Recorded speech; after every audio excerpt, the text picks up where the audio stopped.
Start. નાયબ one સંરક્ષક સાહેબ શ્રી ભાવનાબેન દેસાઈ સાહેબના માર્ગદર્શન અને એસીએફ સાહેબના માર્ગદર્શન અને સૂચના મુજબ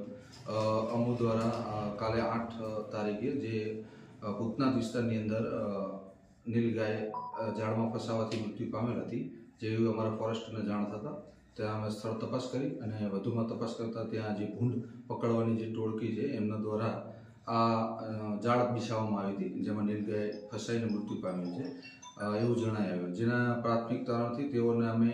સ્થળ તપાસ કરી અને 2 ઇસમોને અમે ત્યાંથી આ અંગે મળી આવેલા હતા આ ગુનામાં, જેઓ વિરુદ્ધ અમે વન્ય પ્રાણી અધિનિયમ અંતર્ગત ગુનો દાખલ કરી અને એમના વ્યક્તિ દીઠ 1 લાખ રૂપિયાનો દંડ એમ કરીને 2 લાખ રૂપિયા જેવો દંડ કરવામાં આવેલ છે. અને વધુમાં નીલગાયનું પીએમ કરી અને એફએસએલની અંદર મૂકી